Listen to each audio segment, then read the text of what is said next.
for sure. So what's up everyone on YouTube? Main man Sui here, hoping you're all doing awesome as always. It is our great honor to have live here on my Twitch yet again Mr. Arya. Pleasure to be here, man. Thank you very much for inviting me. Always such an intelligent and articulate voice. Did I get it right? That was what you wanted me to say. No, but it's not quite there. Exactly, a few more. Sexy. It's always so nice to have him on. I feel we always have great talks, and I thought that today we decided we could talk about a potential Tekken 8 roster. We'll go through the characters currently available in Tekken 7 and go like, what characters should be in Tekken 8? And we'll try and argue favor or not in favor. There's so many characters that we're going to try and get it to move along. But I think that's correct, right, Arya? Yeah, I think we agreed beforehand that let's try to limit it to max 30 characters. Out of the current 49, let's trim out 19 of them basically, and there's a few reasons for that. This doesn't mean let's just plop the same characters from Tekken 7 right into Tekken 8. No, this means if you reduce the roster size, you polish these characters a bit more. We feel that a lot of the problems related with Tekken 7 at the moment are due to this bloat, really. Right. And I think it's been proven through fighting games for the past 30 years that around 30 to 40 is really your limit when it comes to building a diverse, balanced, polished roster. I know like so many people must be aware that there are a lot of like hitbox issues in Tekken. So, inevitably, if you have a smaller roster, then the devs have more time to kind of iron these kinks out. Right. For example. So it doesn't mean just cut them out. It means smaller roster, but more focus on quality rather than quantity. I just couldn't agree more there, and give each and every character more production time. I mean, imagine what could be done if Tekken had 30 characters and each one of those gets a bigger chunk of a budget, and maybe suddenly we could see things we've talked about like unique sidestep animations, backdashing, really making sure everyone sticks out. More personality, intro poses, win poses, etc. Exactly. I mean, I remember a time when Tekken was kind of regarded as cutting edge. Like back in, Tekken 3 up till Tekken 4, 5, arguably 6. And it's an unfair comparison to make because back in the 90s, fighting games were huge, of course. But it's kind of sad to see that kind of Tekken 7 has fallen off in that regard. Right. Even when it came out in 2015, it was a bit outdated. And now it just looks so far behind the competition in terms of graphics, basically. And that's important. That's really important. And I don't think it's just important for a casual audience. I think even we hardcore Tekken fans, we want to see cool shit in the game. No, it's like when you look at MK11, which is pretty close competition, like the story mode is so much more ambitious and modern. And just the functionality of online, all of the different options, the modes, the tutorials, frame data came with the original package. There's just so much to learn, and the fact that we don't even have matchmaking in practice mode, what is that about? And suddenly, in patches they add, you can turn on counter hit and rage now in warm-up space, and it's like, for God's sake, like you're easily 5 years behind. Yeah, exactly. There are so many. There was a small patch today which I believe allowed you to skip in a player session, and it's like did you know that was in Tekken Revolution? Did you know that was in Tekken Revolution? And it was faster? Yeah.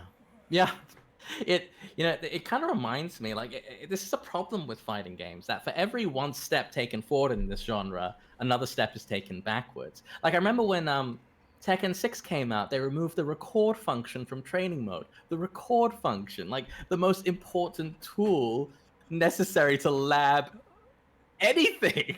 Yeah. And they removed it. And they put it back for Tag 2, but it's just so typical of the fighting game genre to do this. So, frustrating. I don't know why they did that. Yeah. I think Aris was really pissed off about it too, rightly so. I think everyone was. Yeah. But we should definitely start with the characters. For sure. For sure. And yeah, inevitably, you know, someone's favorite is going to get cut out. I think people always take it really personally when you do this, and it's understandable. People create a really big, you know, really deep connection to their main in any fighting game, but it's not personal. But good luck explaining that to the community. It's like, for example, when I've discussed, you know, Nina, and I very, very carefully choose my words and just say that maybe she's not overall the hardest character in the game, and, you know, you get all kinds of, let's just say, interesting messages from hardcore Nina players, and it's, people are so extremely invested. Disturbing sometimes. It's not quote unquote toxic to express a negative opinion on a character, but if you then start making it personal, that I think is toxic. Exactly. You know, exactly. You flip it onto its head. Like, what is toxic? Someone saying, I don't like this character because of these moves. Or the person who counters that argument by saying, I'm gonna kill you and your family. Which one is toxic? Think about it for 10 seconds, you know. Yeah. And, you know, on Nina specifically, I'm not the biggest fan of the character. I'll be direct with that right from the front. But some of my closest friends are Nina mains. So, you know, your choice of character and who you play, they're not related at all. So please don't take it personally. Right. Yeah. But yeah, there's like 49 of these characters to go through. So I guess let's get cracking. Yeah, we gotta move pretty quickly on some of them. Yeah. Yeah. I think some of them will be quite uncontroversial. But the first one, if we're going through alphabetical order, is quite controversial. Akuma. And I'm going to say right off the bat, I'd like him to stay. You'd like him to stay? I would. And I suspect that's not a popular opinion at all. Right? I'm just doing that for everyone, okay? It's not just me. My hand is forced, okay? Oh, he's still breathing. We're off to a great start. Yeah.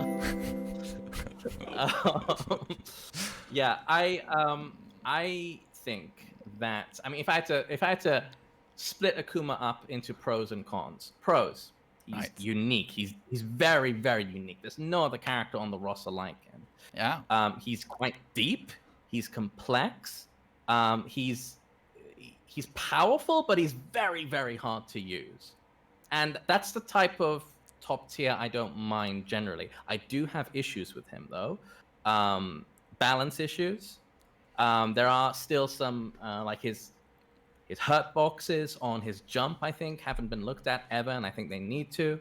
Yeah. But I think the biggest problem with Kuma is really how controversial he is, and you know, people always say no 2D in Tekken, no 2D, but I think the bigger problem with Akuma is that because he's so hard, he's only usable by a tiny, tiny fraction of players. So people never realize how fun this character is. And because he's so hard to use, it's also that's another reason for the balance issues, because it means Bandai Namco have basically less test data to balance this character on. It's that double whammy. He's super unique, super challenging, so no one uses him, and it's a concept that's never been tried in Tekken before. So I'm not surprised that there are balance issues. But anyway, I've gone on off about Akuma. What do you think, Main Man? I completely agree with everything you said, but I would counter with that. If I have to keep a 2D character, I'd love to do so because they're so unique. You know, they really play their own game. But if I have to pick one to stay, I would pick Geese, because to me he's a better blend of like Tekken and 2D. And that to some people might be uninteresting, but I find Geese to be a better character overall in terms of design and how he plays. So I'd like to keep a 2D because they're very interesting, and I would choose to keep Geese because he's a little bit more Tekken. But if someone says, oh, it's better to have a, you know, super obnoxious 2D character because it's so original. I mean, Akuma breaks every rule in Tekken. Geese does not. Geese breaks some rules, but I'd rather see Geese, in my opinion. So I would vote Akuma out. Yeah. I mean, if Akuma did stay, I would like to see a few changes to him. First of all, like in terms of aesthetics, I'd like to see him look more like his third strike design. You know, with the white streaks of hair. I'd like his animations to be a bit less stiff. I'd like him to be a bit easier to play, actually. And he feels a bit awkward right now. Yeah. I'd like him to be a bit easier, but weaker. So more people can approach him. But that's probably not a very popular opinion. But yeah, I regarding Geese, exactly as you said, he's on the base level, he's basically a Tekken character, and the way he uses meter is just to do gonzo damage. So he's a much more kind of hybrid character than Akuma, who really does his own thing. Yeah. So it depends on your point of view, and what you said about the execution, I find that really, you know, adds identity to Akuma. Very few people can unlock full potential. But yeah, overall, I feel not 3 2D characters, keep 1, and in my opinion, Geese. Yeah, I hear you. And I totally understand that. I would actually keep both, but I will get to Geese a bit later. There's something... Well, I'll tell you what I would like to do with Geese. I'd like to basically replace him with Rock Howard, who I think is a much cooler design, and I think would fit better into Tekken aesthetically, and perhaps even gameplay-wise. Oh, man. Come on. Geese Howard. Come on. Or both. I mean, the whole thing about Tekken is, like, father-son family drama, so that would be a really cool mirror to the Mishima at the Howard. People would hate that. Let's introduce another King of Fighter character. Just bring in all the King of Fighters. I don't even want to see Twitter when that character reveal trailer drops. Oh no. But I think like a lot of Akuma's negative reception, I mean, we can't spend all this time talking just about it. Yeah, we gotta move along, man. It's gonna be 5 hours. Yeah. But I think we agree to disagree on that one. For sure. Alisa Boskonovich. I think she should stay, but with a major rethink to her gameplay design. Because I think there's something quite interesting at the core of Alisa in that she has like a normal mode where she has really good movement, and then she has destructive form where she like movement's out the window, but she has very kind of destructive mix-ups. And I think they should play that up a bit more. I'd like to see some more ballet-inspired moves in her normal form to make her like this elegant, jumping around kind of dancer. And I'd like to see destructive form kind of do something to be more visible on the character. Like, make her genuinely terrifying when she goes into destructive form. Like, make her hiss and screech and just be really scary. Right. I'm not a huge fan of the design of Alisa. I don't like is it weeb, what it's called, when it's a robot flying around in a little doll's dress shooting rockets. I really dislike it. She was introduced in Tekken 6. To me, she symbolizes the new Tekken, where you press a button and the character flies immediately 200 meters and does 50 attacks. This you know, instant in your face movement through pressing buttons rather than directions. Crushing. I really dislike it, but she's an interesting tournament character. Some of the best movement, very safe, interesting poking, the multiple modes as you mentioned, you know, with chainsaws, etc. But I can't get over how much I dislike her visuals and her design. And if I was the director of Tekken 8, I would just say, guys, we can do better than this. Yeah. And no, and this is, I agree with you on pretty much everything you said. But I think at the core of that character, there is an interesting concept which what I would like to see expanded upon. And the fact that she's kind of very anime, I think is contrasted by the fact that she can go and turn into some crazy maniacal robot with chainsaws. So again, I'd like to see that played up a bit more. I think again, there's something quite interesting at the heart of this character, and there is potential to make her better than what she is right now, or more interesting, I feel. I agree with you, and I know that a lot of people like Alisa, but to me, if I had a hard time to shrink it down to 30 characters, she would be on my dump list because of the design. I hear you. Yeah, yeah. Okay, so we'll agree to disagree on the first two. Yeah. The next one, Anna. And I would keep Anna again. I'm gonna make a pretty controversial choice later, that I think Nina should be removed, and of the two Williams sisters, we keep Anna, and she's kind of greatly reworked to focus on this kind of high risk, high reward, lady luck, gambler kind of character, but with also some of Nina's strong poking fundamentals. Right, I was surprised there because I was going to say the exact same thing. I would keep Anna over Nina. Nina to me is so bland, ice queen, boring, zero personality, time to die. Like, okay. Anna to me is much more charismatic, colorful. I like the exactly high risk, high reward. Basically a 50-50 tornado that launches. Unseeable low, unseeable mid, but super punishable. It's interesting. Yeah. I would keep Anna over Nina. I completely agree. Yeah, I think Anna's a more interesting character, and I think if you're looking from a storyline perspective, I think Anna's supposed to be quite a tragic character. So I think it'll be interesting if they...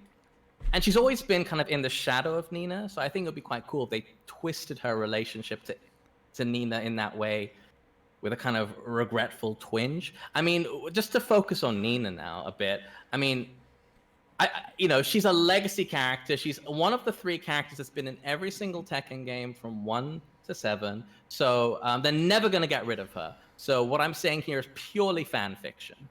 Right. But I feel that Nina has never actually been all that interesting, both mechanically, in terms of gameplay, and in terms of her personality. I mean, if you look at the history of that character, I feel like they've never managed to bring her tools together into like a cohesive, satisfying game plan. Low-level Nina is completely different to high-level Nina. Yeah. And I never liked that. I feel that when you start playing a character, it should be like an organic curve from beginner, intermediate, advanced. Low-level Nina is like basically throwing strings out all day. Whereas high-level Nina, and it's very... I mean, you talked about this a bit before, This contrast right? is so interesting, and you pointed out clearly there, and so many people don't see that, and it's like competitive Nina players, or elitist Nina players, they have their view of Nina, and anything that goes beyond that, they just simply can't see it. And beginner to intermediate Nina, it's basically just about throwing strings, and they're really powerful unless your opponent has very strong defense and knowledge about the character. And then when you get into high level play and pro play, the character completely changes, completely different, and it's very interesting to note. And I do agree that I've never found her particularly interesting. Yeah, and the thing is, I feel that she's kind of that more of tradition at this point. Not many people actually play Nina, and very subjective here, but I don't find playing against Nina particularly fun. And I feel that like a lot of her hitboxes are jank as well. Like it's really, I feel like Namco kind of left that character behind. I think if you took her out or killed or whatever, it would on the surface be very controversial, but actually not that much. Yeah, it's one of those where iconic has to be there, but definitely they don't spend too much time with her because they know that Yeah. a lot of people Yeah. choose not to play Nina. It's Yeah. And I don't think how popular a character is should be one of the metrics. It's certainly one of the metrics, but it's certainly not one of the more important metrics when we decide whether a character should stay or not. For example, I think Lei should definitely stay, but not many people play him. But fundamentally, I just don't think Nina is all that interesting. And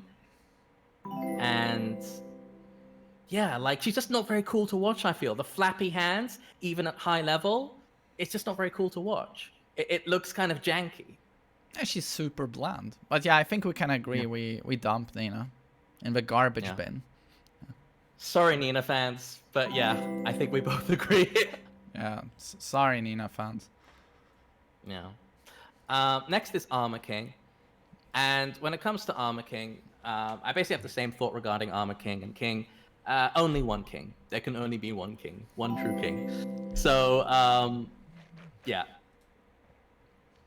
Just kind of put them together. I think King is the more interesting character generally. And yeah, basically. Make one like ultimate king, if you were to call it. I don't know. I think Armor King is cooler than King. I'd rather they keep Armor King. Yeah, But if we're going for diversity, then yeah, just one king, please. Yeah, this is the one that feels almost the most blasphemy to say, to actually favor Armor King over King. But yeah, with Tekken 7 and his redesign, that's something I would actually agree to do right now, because his redesign is so successful. And I feel you should take a look into popularity. That should be a metric. And what, he's like top 3, top 4 played characters ever since his release. So it's like people love Armor King, and visually is more interesting than King. I feel like King's gameplay though is more interesting than Armor King's. But yeah, I'd probably favor Armor King over King if I had to dump one of them. Yeah, again, as we mentioned before, like when you're talking about cutting out half the roster, all of these characters, their move lists are gonna, they're gonna take a proper look at them. They're gonna fix all the idea is to fix all the hitbox inconsistencies and really spend like some tender love and care with each character. So basically, when we say fuse these two characters, it's in a way that works, in a way that makes him really distinct as a character. Right. Yeah. I think we agree on him. Yeah. Okay. Next is Asuka Kazama. And folks is gonna hate me. No. Because Fergus, oh man, dude, don't do that. You'll hear a knock, an ominous knock on your door later tonight. No, mainly because I'd like to see Jun come back in Tekken 8, and I feel that Jun should take her place back as the Aikido practitioner. So Okay. yeah, basically, Asuka is there, but in moveset only, and as Jun. Okay. Like, I really like Jun. Like, if you look at her Tag 2 incarnation, like, wow, they knocked it out of the park. They did such a great job giving her depth and interesting mechanics. But I think if Jun was to return, I would have her as like an unplayable ghost boss or something, maybe in the Tekken 8 story mode. And I would keep Asuka. I feel like she's really iconic. She's one of the female characters I like the most. I like the quirkiness. She's very cheesy and annoying to play against, but she's very interesting in that she's so beginner friendly. And the defense through attacking, back free, can, all of that, and her, obnoxious hold parry. I kind of like it, how super beginner she is. And I think she adds a lot. So I would actually keep Asuka. No, I mean, again, I agree. I think the move set should stay. Kind of this very defensive, strong panic move, strong to get in on, difficult to pressure kind of character. That's an important archetype to keep.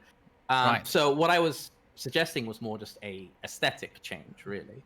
Just because I like Jun more than Asuka, and this is a deeply subjective list. But yeah, like I feel that it makes sense to bring Jun back in terms of storyline to kind of round off the whole the story between Jin and Kazuya, the Mishima storyline.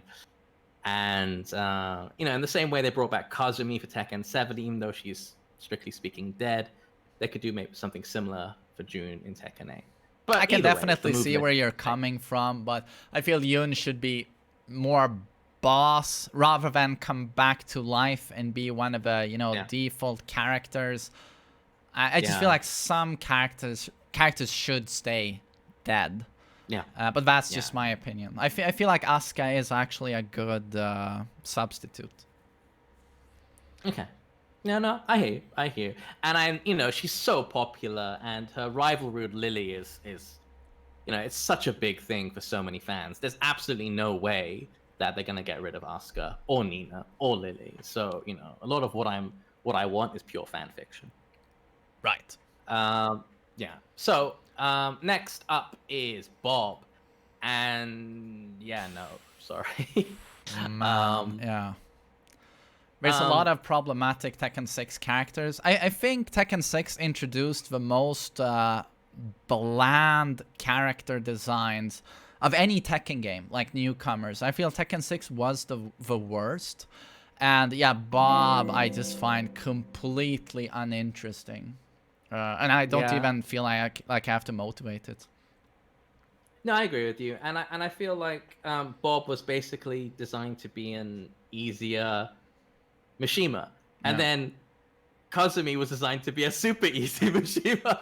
So, yeah, she's pretty cool at that, Yeah. But Bob, I feel, is a bit, if we're talking redundancy, then just play a Mishima, basically. No. And he's never been particularly popular either, so I think you wouldn't lose much by cutting him. Bob is a character that shows up every Christmas when I play ranked. I'm like, well, you're in the game? And then it's basically, guess the 10-hit combos. Yeah, right. You see him once in a blue moon. Once in a blue moon. It's so rare. Yeah. But yeah. Of course, we have some really strong Bob players in the UK. Rukang gonna hate me after this, but my list. Sorry. He's really good. Next, he's super, super good. Next is Bryan Fury, and I think you should keep him, definitely. He's so iconic, he's so unique. Definitely keep Bryan. Arguably the best design in the game. He stays. Yeah, for sure. Unquestionable. Claudio, I kind of thought about in my head whether to keep him or not. I think he should stay because I think of all the newcomers in Tekken 7, he is the one to most successfully pull off some interesting new ideas, like with the power-up mechanic. I think he does a good job of building a cohesive game plan out of a select few tools, like running 2, back 1, down 3. Again, it's kind of like scraping the barrel here. I don't think any of the Tekken 7 characters are particularly interesting, but Claudio is one of the more interesting, and I think he still has potential to grow. He does have something unique about him, which is Starburst. Yeah, I really like the Starburst mechanic. Regarding his looks, he's a good-looking guy that looks like a Soul Calibur wizard. Design-wise, uninteresting to me. I always felt it ever since I saw him the first time. I was like, this is so generic and bland. It's like a 13-year-old designs a cool wizard fighter. And in terms of gameplay, he to me represents this very simplistic, modernized Tekken 7 for sorry but idiots. Back one, while running 2, hop kick is controls space perfectly, neutralizes movement, easy mode, crushing. It's I really dislike it, but I like the Starburst. I really do. But overall, I gotta say, not in love with him. Yeah, I hear you. And even if he does come back, I would like to see, from an aesthetic art direction perspective, I would like to see a kind of a more sophisticated, focused, cohesive art direction. Yeah. And I think Claudio, if he does come back, I would like to see his costume redesigned because he does look a bit like a reject Final Fantasy character at the moment. Yeah, it's like I do want to say that I think he has potential with a redesign and that Exorcist thing, doing more with his Starburst, and maybe not, making it so that you can play him with free attacks. There's potential there. I'm definitely gonna admit to that. Yeah, yeah, and again, I just hope they kind of work on that potential. And yeah, again, if there's any characters keeping Tekken 7, I think he's up there. But again, it's scraping the barrel, really. But I think there should a few of the Tekken 7 newcomers should stay. Right. Yeah, I mean, I'm not. It's like I'm not happy about him, but I'm like lukewarm. Yeah, I hear you. Okay, so on to Craig Marduk, and you made a video about him recently about how bullshit he is. He is bullshit, but he should absolutely stay. He's very unique. The thing with Marduk is that he's always been like this. He's always been a character that either just absolutely obliterates you, massive comeback potential, or fails to get anything going and dies horribly. He's a very all or nothing character. Momentum based, yeah. To me, it's much like developers feel that there should always be a big man. They started out with Gigas in Tekken 7. That experiment failed. And then they introduced Marduk, and everyone loves it.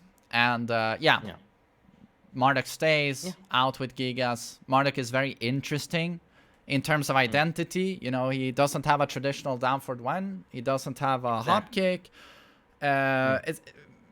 He has very defined weaknesses that are massive and very defined strengths that are, again, like massive. What he does well, he does the best, basically. And I really like that duality. He does a lot of interesting things. He's quite complicated. I like the character. I think he should stay. Yeah, exactly. And I think it's important to have an MMA grappler kind of character in there. It's important for the Kings to have a proper rival as well. There are all kinds of gameplay and story reasons to keep him in. And as you mentioned, he's unique. Any character whose game plan doesn't revolve around generic tools and a down forward one is A-okay in my book. Same exactly. I mean, in this game where they make all the characters more the same, they do this dumb thing with patches where it's patching holes in characters' game plan. It's like, well, that's what makes them interesting. Yeah, exactly. I think they should be going the other direction. Exactly. So to me, Marduk actually represents a character where they had an idea when they designed him, and they've actually stuck to it. So I really like him. Cool. Yeah. No. So I think we're agreed. Marduk should stay. Next is Devil Jin, and I think Devil Jin and Jin. We talked about this before. We talked about this on the last time I was here, but. Fuse Jin and Devil Jin. I think that'll be super interesting to have a transform style character. Jin being more defensive, Devil Jin being more offensive. Merge them. That'd be super cool, super unique, super hard to play as well if you think about it. I completely agree. If you have Rage, for example, in Tekken 8. Kazuya can become Devil. Jin should be able to become Devil Jin. And when he's Devil Jin, he has Devil Jin's moveset. So my god, that would be a complicated character both to play but also deal with as basically two characters in one. Yeah, I would free up the roster. I'm going to say straight away, Heihachi stays dead. You keep Kazuya and Jin, father and son, for the story. They're very different. Jin already represents sort of the all-round Mishima style, so you don't really need Devil Jin. And Kazuya and Jin are so different. Those are two very interesting characters to keep around. And Heihachi should stay dead for multiple reasons. But yeah, fuse Devil Jin with Jin. Yeah, I totally agree there, and I think it will result in a very unique, deep, and interesting character. Yes. So, next, Eddie, or Christy, or basically a Capo. I mean, these characters are so controversial and generally hated, but I think they should stay. They bring something genuinely different, new. Their game plan is yeah, there's no one else out there like them. And I just love the idea of capoeira as a martial art as well. So yeah, as annoying as they are, I think they should stay. Yeah, very obnoxious, but I completely agree. 110%. Eddie Gordo, not Christie. Eddie should stay. So iconic, Yeah. so different, beautiful to watch. Well, when you're not stuck in the vortex, of course, but he brings something very different to the game. Those of us who like characters that, set themselves apart, Eddie. So he should stay. For sure. And, we talked a bit about wanting to see bespoke movement animations for characters. And I think Eddie would benefit the most out of that. Can you imagine? I mean, one of the things I dislike about Eddie is how janky his Korean backdash looks. It's really good, but it looks ridiculous. So can you imagine if you see this capoeira character like organically moving across the stage? It would look so cool. I completely agree, but I want to see that with every character. But yeah, Eddie, there's so much you could do to just involve a little bit more rhythmic dancing into his idol, or his whatever, his movement. I completely agree. Yeah. So polish his movement, keep him, and yeah, I think Eddie has to stay. Next is Eliza, and Frame has recently kind of converted me into liking this character, but I used to absolutely just hate this character's guts. But not enough for me to think that she should stay. So, yeah, Eliza. If there's any 2D character that should go, I think it's Eliza. Right. To me, it's like it's not a debate. Just burn it with fire, basically. I'm not trying to be provocative. I'm just I can't imagine a design I dislike more than Eliza. It looks like a little doll with a little nice dress for the afternoon supper and horns, big tits. Maybe that's a customization, and then Dark Wave, 2D anime flies across the screen, super obnoxious to fight. To me, it just represents like the worst parts of Tekken these days. Yeah, I'm not a fan of her visual aesthetic either. I think what they were going for is like some kind of campy 70s horror thing mixed with anime, and it's just, I really dislike her aesthetically. But I think she does have an actual game plan. She's right.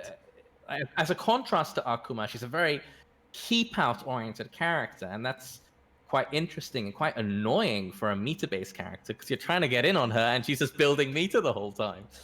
I think that if they're gonna keep a meter character, I would much rather it be Akuma and or Geese rather than Eliza.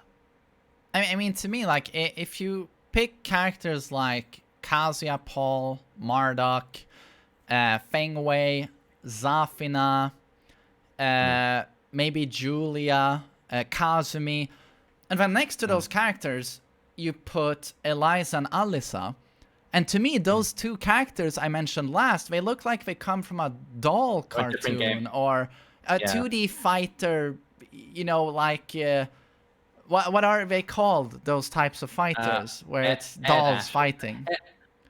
Air dashes based. I mean, they're generally called like anime games, but that's kind of facetiously. I think with Alisa, it's self-aware because she's a crazy murderous robot underneath. But with Eliza, that self-awareness is not there. Right. It's just so jarring to me. But I really like Tekken 4 and the focus in that game where they try and give it this sort of semi-serious ambience. And that's just completely lost with Tekken 6. And suddenly you have Superman, Lars, Alisa, and then Eliza is just the nail in the coffin to me and just turning the roster into a joke. I feel like Tekken's always had a sense of humor about it. They've always had like a friggin' bear in there. But you're right. I feel that the consistency in art direction and the uniqueness, what makes Tekken is this kind of gritty urban atmosphere, and especially prominent in Tekken 3 and 4. And it's kind of been really diluted now, because you can see the devs trying to appeal to lots of different demographics, and when you do that, you kind of lose your sense of identity, I feel. I really would like to see Tekken 8 go back to more of a, like, this is a very kind of a boomer thing to say, but like when Tekken was cool, I'm sure you remember that. When Tekken 3 came out, it was like a phenomenon. And I just can't see that happening with characters like Eliza. You know, I think you used to have a few troll comic relief characters that were supposed to be quirky, goofy, and fun. Staple was always Kuma, Jack, and Yoshimitsu. But it's like these days they've just crammed in so many, like Bob, Eliza, Alisa, Eliza, you know, all of these very obnoxious characters, and I feel like it's so jarring to me. Yeah, and on that note, I mean, Lucky Chloe, how did I forget? 1, 2, 3, 1, 2, 3. Oh God. Again, I think Lucky Chloe is kind of self-aware in that sense, but again, on that point, just a brief aside, like I would really love to see customization being tuned for that particular character. I can't stand seeing Christmas cakes and balloons and all this nonsense. I just think that's 90% of your options in customization. Yeah. 90% is cakes, Snickers bars, and dildos, basically, and you can make them all pink. And 10% are serious, cool items.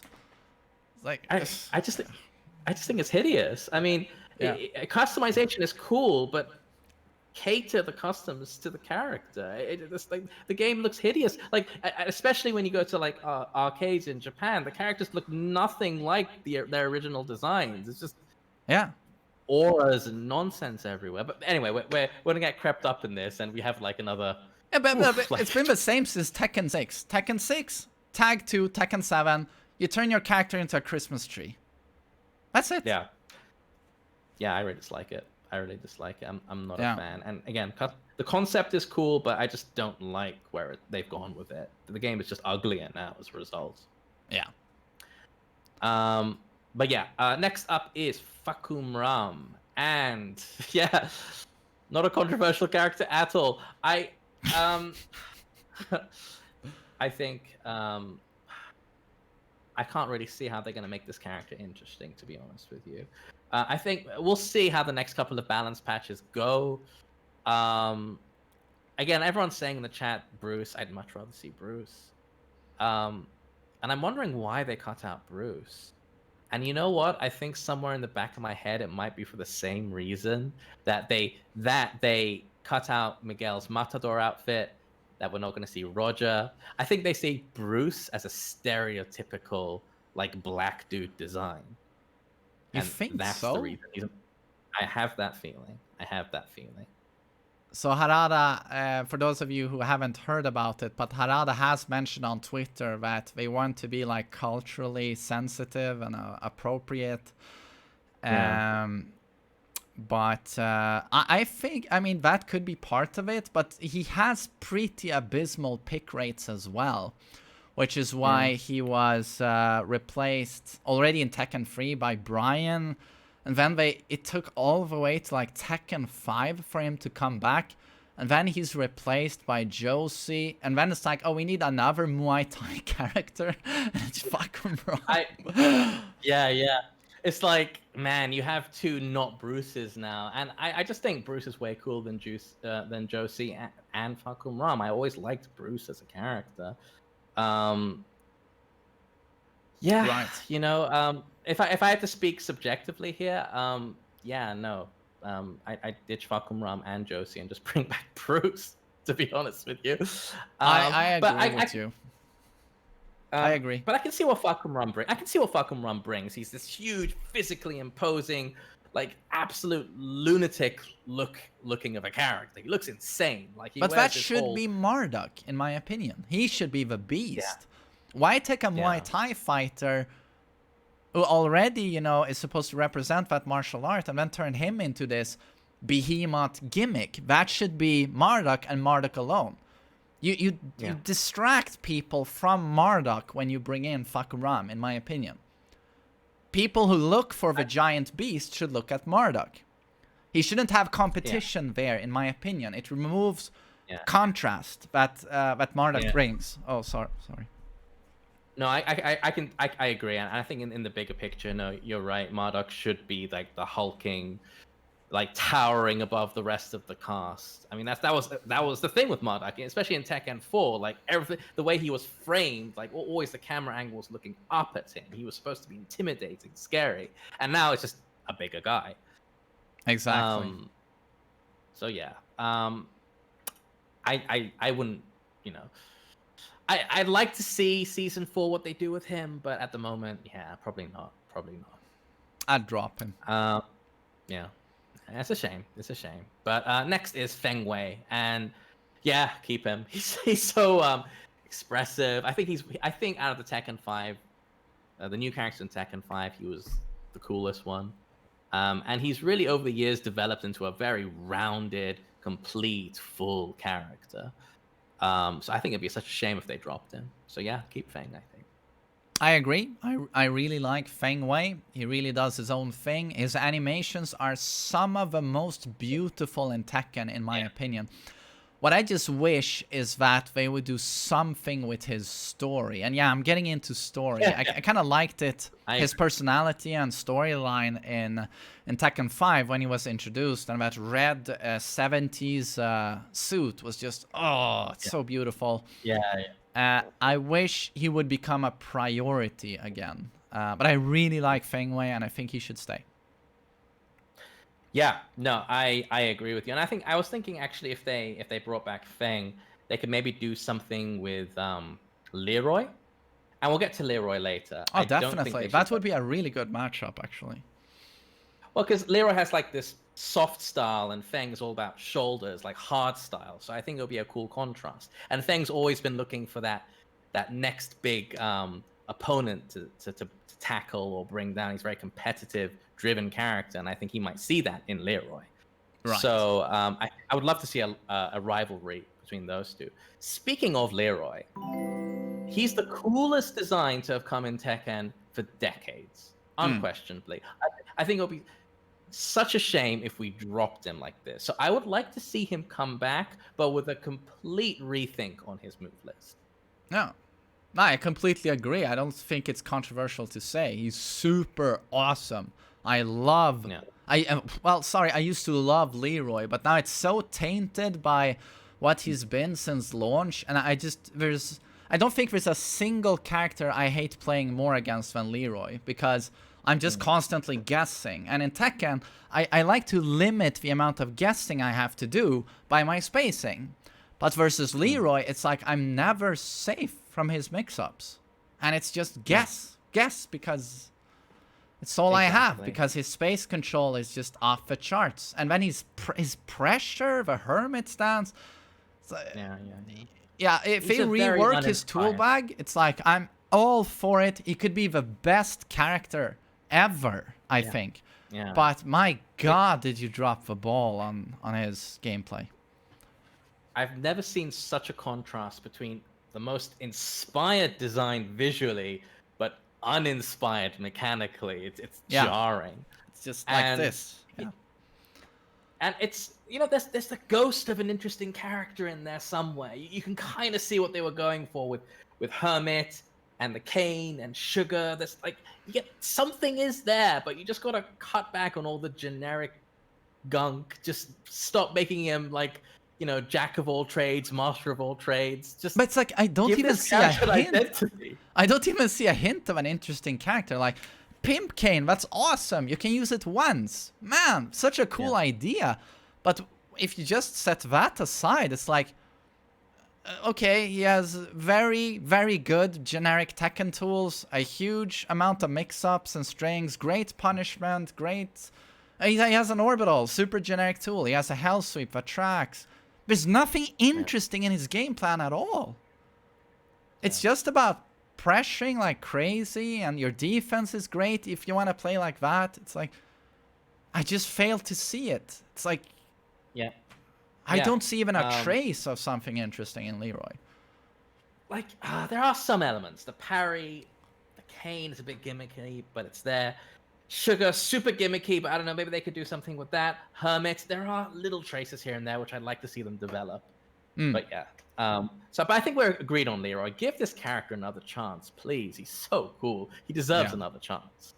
I'm 100% on board. Like, everyone really loves Leroy deep down, but let's change the way he fights.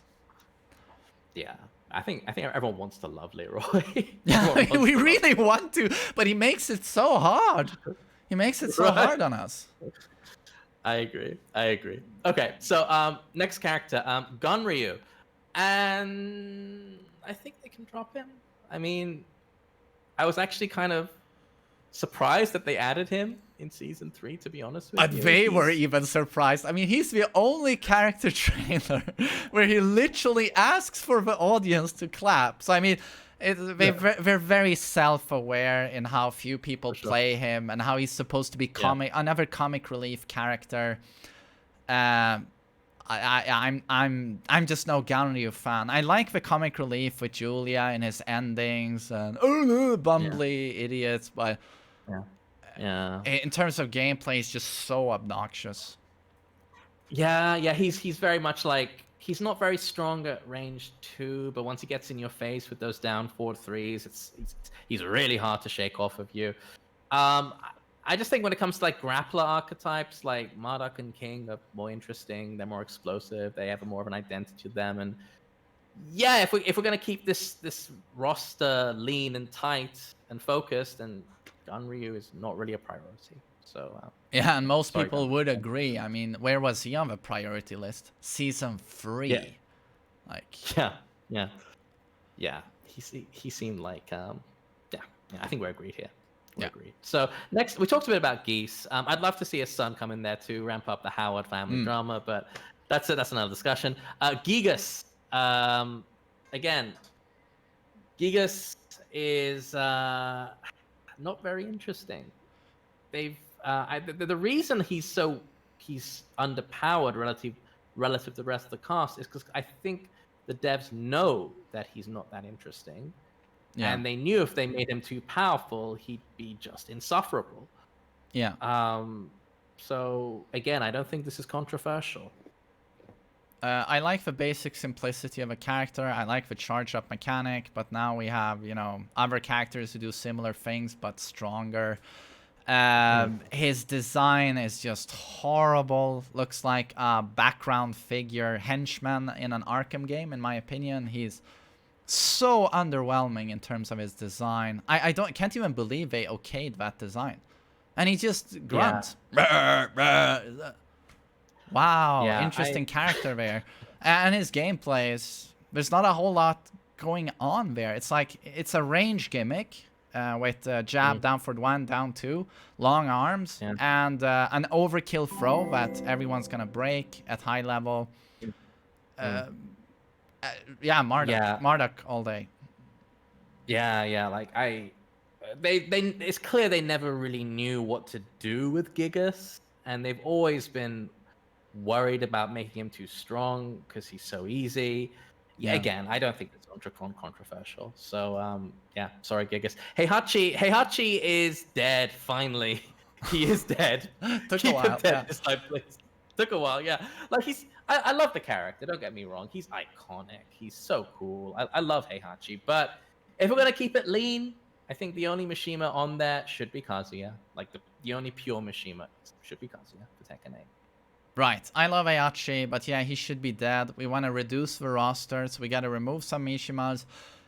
Heihachi should stay dead. If they release him like a DLC or something, I wouldn't mind it, but I think he should be dead. Yep. Yeah. And a zombie Heihachi or Robo Heihachi or something. Would be cool. Yeah. Okay. Hwoarang. You gotta keep him. He's super iconic, super cool. He's one of those characters, I think, even though a lot of people hate him, he has real tangible weaknesses. And they've never they've never filled them in.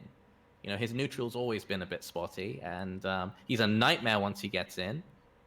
But those weaknesses have always stayed. I think he's an interesting character. He's a complex character, technical, looks cool.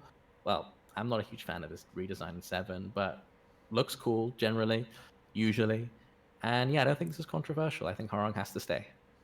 No, I agree. He's just so iconic. There's no way you would dumpster him.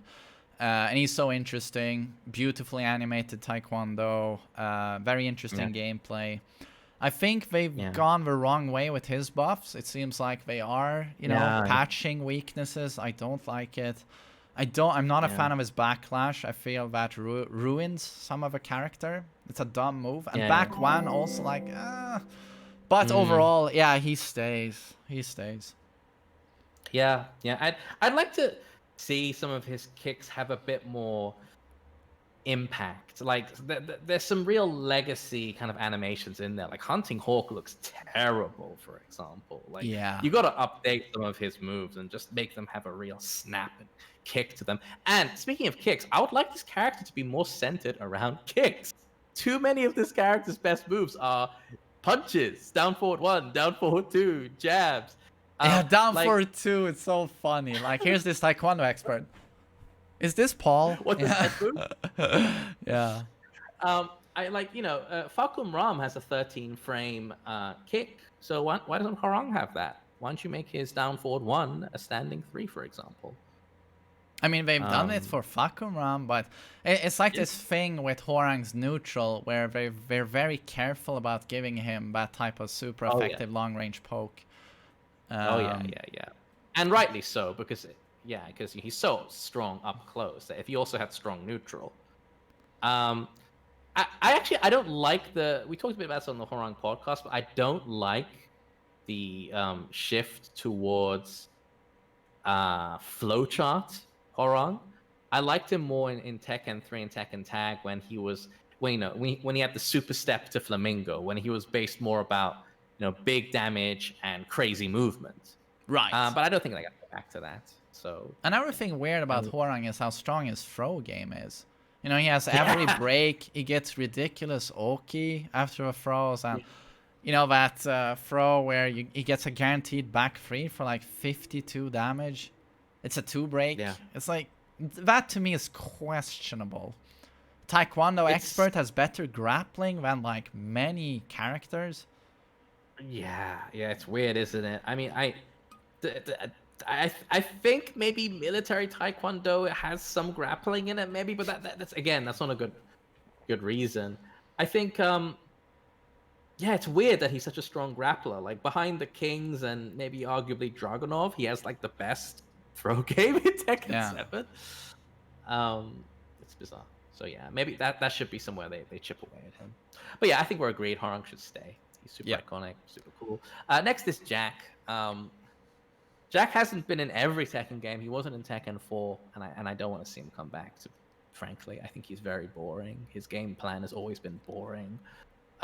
He's always been a character that's been centered around like 5 moves. I just find him very, very dull. His game plan is dull. He's dull to play against, and I don't think he looks particularly interesting either. So, yeah, if you ask me, I would remove Jack. Huh. Okay, I can see that, but to me, he's a comic relief character that actually works somewhat. He's just so moronic. Ramp, romp, ramp, romp. Sorry, I kind of like it. I dig it. Gameplay is a bit uninteresting, but at the same time, it is interesting. This walking tank thing where under pressure he's very weak. Big hitbox, can't step. But when he's got you, from range 2-3, he's so good. I find that to be interesting. Noctis now does that, times 2. But that used to be Jack, and I kind of like that. So I would vote to keep Jack. He's a comic relief character I enjoy. He's been there since Tekken 1. I have a soft spot for Jack. I totally hear you. And yeah, I get where you're coming from. Like, he certainly wasn't first on my list to chop off. But if I had to keep it to 30, then yeah, I think Jack would be on the. I can see your point of view. Yeah. Okay, so next is Jin, and we talked with let's fuse Jin with Devil Jin. Josie, again, like same with Fahkumram. I'd rather they just remove both Josie and Fahkumram and just give us Bruce back. Bruce. Or if yeah. Bruce. Yeah, I mean, I think it'd be really cool if Tekken 8 was like a time skip or something, and if they're really adamant on not bringing Bruce back, bring Bruce's son or daughter or something. But I think Bruce is always cool. Bring back Bruce. Yeah, no, it's like I'd much rather see Bruce than Josie and Fahkumram. Yeah. The interesting things they've done with Fahkumram, not so much Josie, maybe place that onto Bruce. Yeah, they could make Bruce a fusion of Fahkumram and Josie to a degree. Like, but then again, like they're quite different. Josie's much more focused on close range kind of canned strings, while Fahkumram's much more a neutral based kind of character, which is, I guess, why they separated these two Muay Thai characters in the first place. I think with Bruce, they'd have to pick one of the two approaches. Otherwise, you just get kind of another jack of all trades. I feel like Josie's the most uninteresting of a trio because she's basically just a walking spam knowledge check, a spam check. She'll just and you just have to know to not press and punish at the right opportunity. Whereas Bruce, counter hit heavy character, much more focused, and Fahkumram is just this all round generic character. But Josie to me is just a wild rabid dog with rabies. That's it's most people just playing her quite mindlessly, even though she has very strong defensive options. But she's so uninteresting visually as well. Oh, it's a fashion model with big tits. Oh, we need another of those. Yeah. And the fact that she cries like really rubs me the wrong way. It's so kind of infantile. I find it kind of demeaning, actually. Yeah. Because I mean, these are supposed to be warriors, right? It's a fighting game, so I just find it kind of. No, exactly. Anyway, let's I can't believe I won. I'll be okay with Josie crying if Jin sucks his thumb at the beginning of a match. Let's take that trade-off. Yeah. No. Yeah. Josie, get the hell out. Yeah. Okay, so next, Julia. I think the Changs are. I think you should always have I love elbows. I love that move list. It's super powerful. Always been a competitive kind of move list design from Tag 1 days. But instead of Julia, I'd rather they bring back Michelle. Oh. Yeah. This is what I'm saying. Like, bring in an older lady. I mean. With older, I'm just saying 30s or 40s, because an old woman in Tekken is when you've reached 24? Like 25.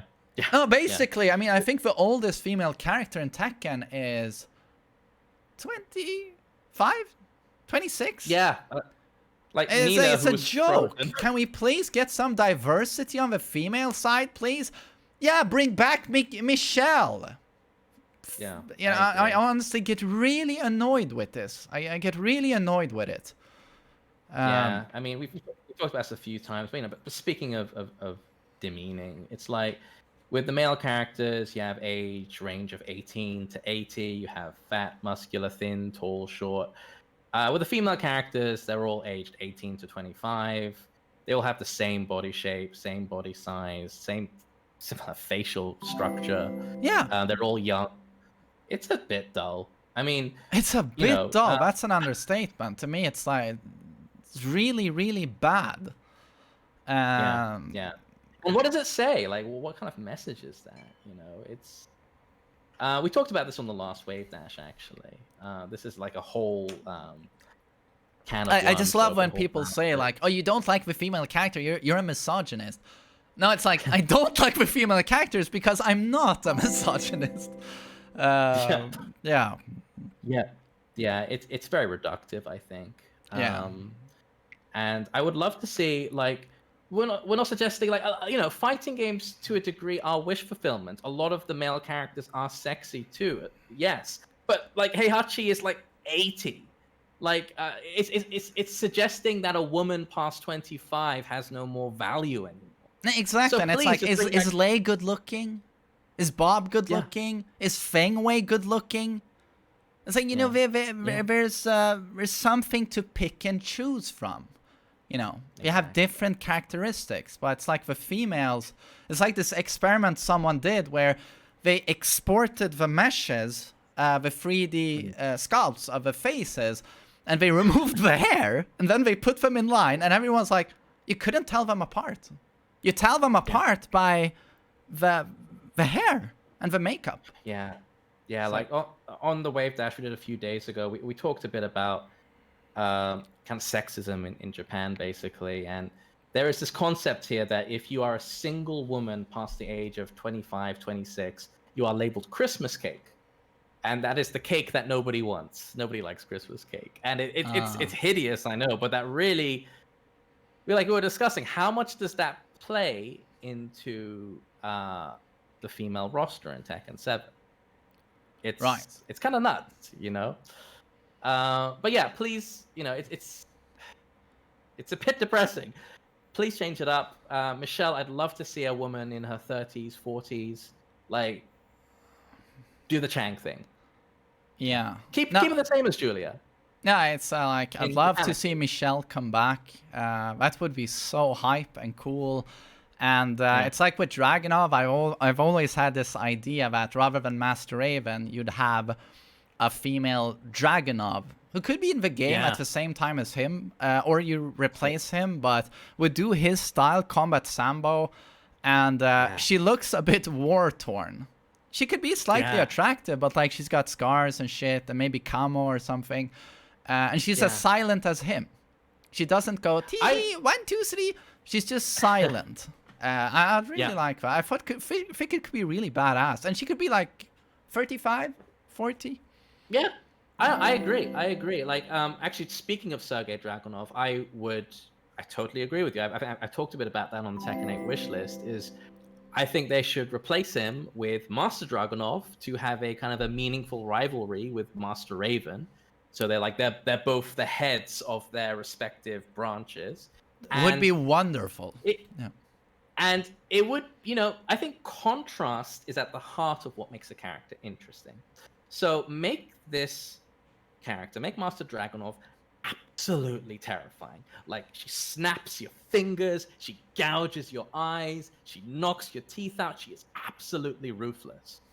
But also, don't make her butch, yeah? like it's something that The Last of Us 2 did, which I found kind of mean-spirited, actually. Is that whole kind of, you know, Abby. I found that character really unappealing because we're really sliding into women portrayed in video games here. But I'm gonna say that I have not played Last of Us 2, but I hear that she's a more let's just say male, stereotypically male attributes on a woman. You know, I've seen pictures. She's extremely muscular. And more of a fighter type, I guess. But honestly, you know, that in Tekken would be very different because the females in Tekken are, you know, rail, thin, fashion model type. Exactly. I mean, what I'm trying to get at is that you can still be a warrior while still being feminine, right? Right. And that's something I'd like to see expressed in Master Dragunov.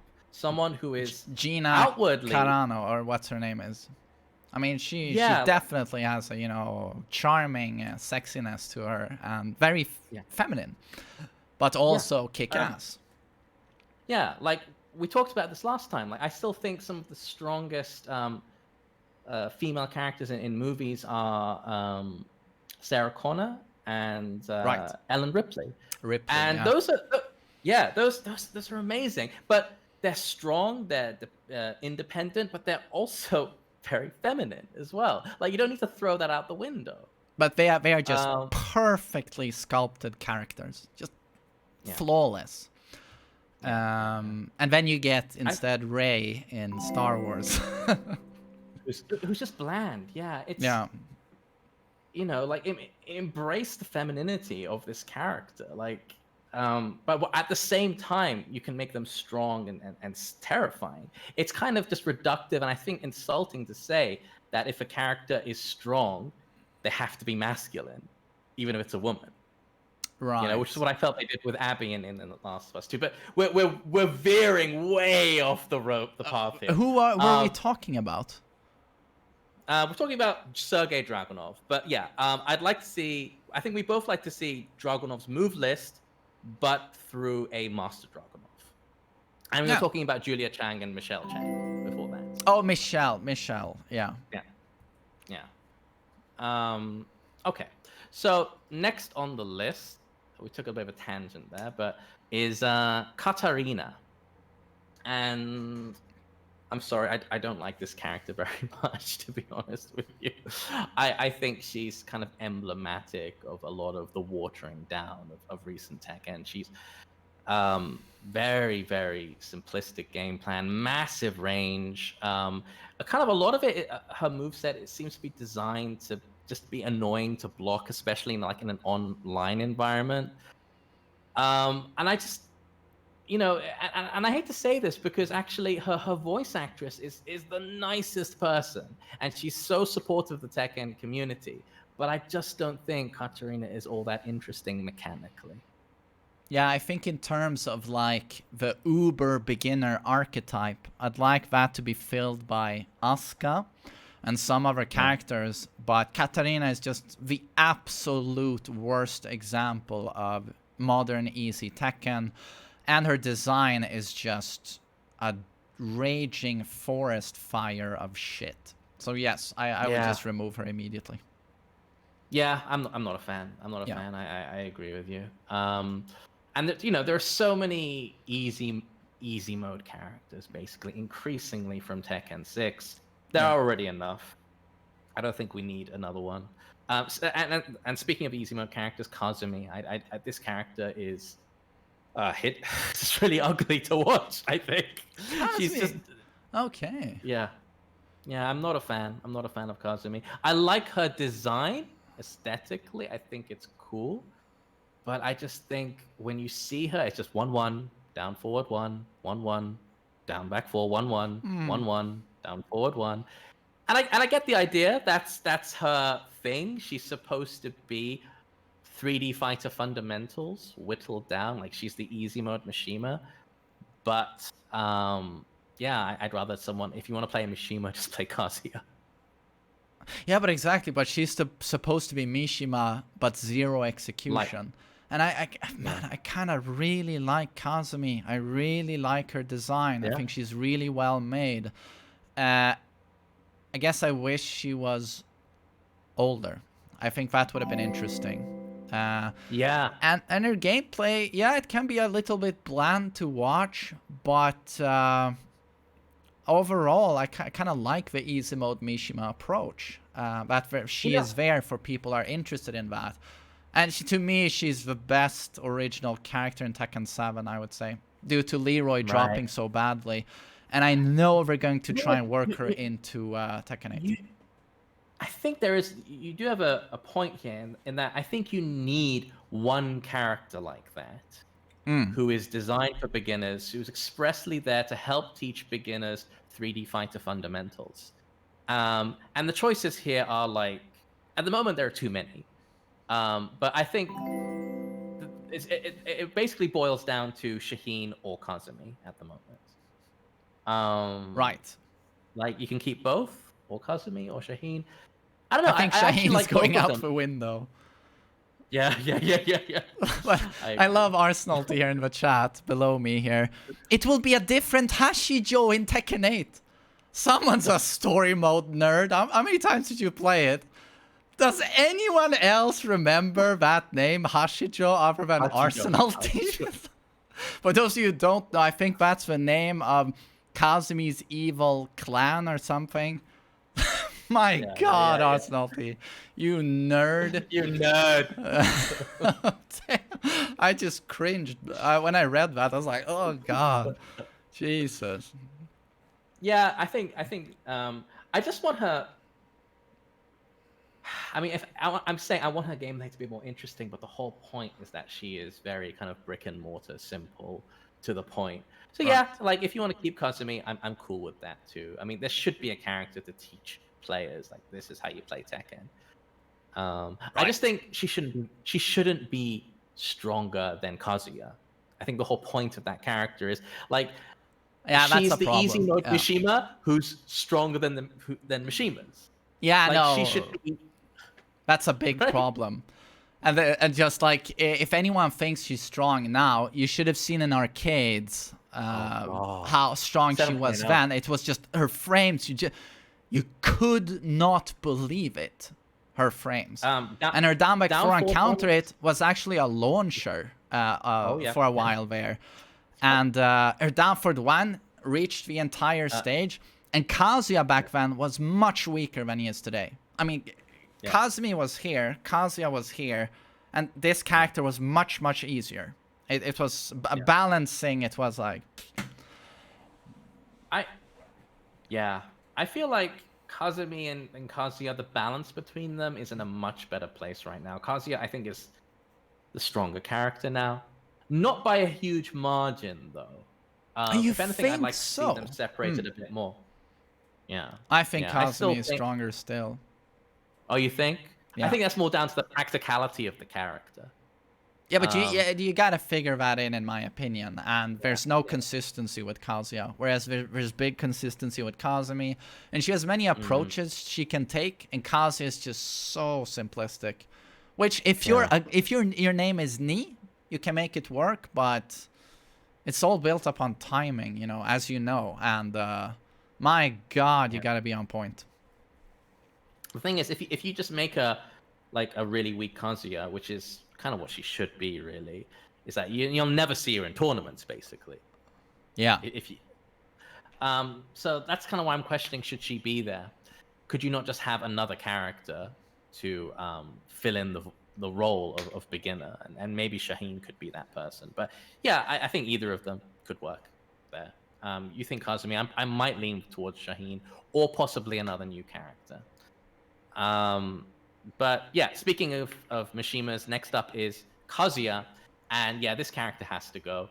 Absolutely no role in the story.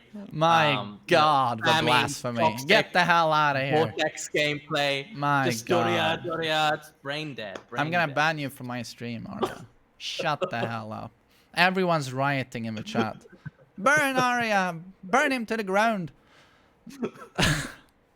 But yeah, oh, come on, Kazuya stays. Kazuya stays. Yeah, of course. Kazuya's central to everything, really. And yeah, you can't have Tekken without a Mishima, and you can't have Tekken without Kazuya at this point. So yeah, Kazuya, a no-brainer. King, we talked a bit about King. Yeah, we only one King, so let's move on. Kuma, Panda. I think they're so iconic, and they add such levity to the game. And plus Rangchu, I think stuff like that is so cool. They're annoying as hell to play against, I get it, but they're also genuinely funny, I think. If you're going to pick between Jack and Kuma, I would totally go with Kuma. Super annoying troll character. I can't say I'm a huge fan, but it's interesting to note how thick their asses are. No, how thick their plot armor is, because they always have the worst pick rates. Worst character usage data, but they never miss a Tekken game. Even Tekken 4, which went out of its way to remove the obnoxious, out of place, goofy characters. In a red t-shirt, too. Yeah.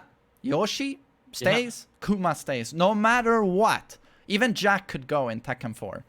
So I think Kuma is just there to stay. And as much as I dislike Kuma, okay, I agree with Harada and the team. He's pretty funny. His endings are always worth watching. Hate fighting him, but I guess he's supposed to be there. Yeah. Yeah, he's kind of the mascot of Tekken at this stage. He adds so much character and identity to it. I just can't imagine Tekken without Kuma, really. Somewhere. It would feel weird to me, like something is missing. And it really goes to the heart of Tekken's goofy sense of humor. So I think he should stay. Lars. No. Sorry.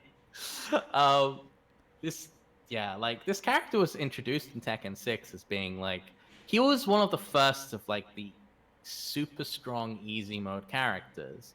And then they nerfed him and they kind of normalized him, and there's nothing to this character really. He's just like, maybe if he could do some cool stuff more, if they integrated dynamic stance into his move list a bit more, like if you go from dynamic straight into full crouch, maybe. But I don't know. I just find this character very dull. No, I thank love. you. I completely agree, and I love how someone wrote in the chat. He's integral to the story. It's like, No, he's not. in what way? He was just introduced. Oh, by the way, he actually has another son. Look at this guy with the spiky hair, and you're like, okay. 20 years later, basically, is introduced. And what exactly does he do in the story other than saving Jin once in a while? You know, the writer writes himself into a corner. Lars saves Jin. And then he stands in the background. But yeah, I hate Lars. I like him a little bit more in Tekken 7 when he's not the balancing nightmare he was in Tekken 6 and Tag 2. Speaking of uber easy characters being the best, Lars and Bob in those games, man. He looks like an 11-year-old drew him with crayons. He has a superhero cape. My nephew, exactly. who I remember when Tag 2 came out, and he was like 6 or 7 at the time. He dubbed him Captain Stupid. So I'm not objecting. If even a 6-year-old could see that, it's like, this character looks really dumb. He does. You have a point there. It's kind of hard to get rid of these kind of negative associations with characters. I'm sure one of the reasons why I want Nina to go as well is because I have PTSD of Tekken 5.0 Nina, who is just the most toxic character. Like, yeah. I feel like it just says so much about Lars and Bob that when they were really strong, you'd see them everywhere in Tekken 6 and Tag 2. Everyone in Tag 2 had a Lars or Bob at the side of their the character they like to play. They had the character they like to play, and then a Lars, Bob, or a Capo, basically. And then they nerf him for Tekken 7, and suddenly, who is there? Who is left to represent Team Lars? No one. Not a single person, and that's how much they cared about Lars. There's a handful of people who play him. Like Tendo really likes him. Sorry, that's Tendo. true. Yeah, Tendo. Yeah. I'm trying to think who else. Tendo. But Tendo also plays Hwoarang. I mean, you know. Yeah. Again, I don't think you're missing too much if Lars bites the dust. Oh, Comedy Shorts Gamer. He actually plays Lars. That's cool. But yeah, it's I just never ever see the character, and when he was super strong and super easy, I saw him everywhere, and it's just a sad situation. I'm trying to imagine the day where you read that, like, new character coming to Tekken 6, a Swedish Mishima, and you must have been like, oh my god. Yeah, but the entire Swedish community were like, oh, finally, Lasse, because that's what you call Lars in Swedish. It's Lasse. And everyone's like, oh, we're getting our own Lasse. Oh, god, it's going to be beautiful. And then the trailer drops. And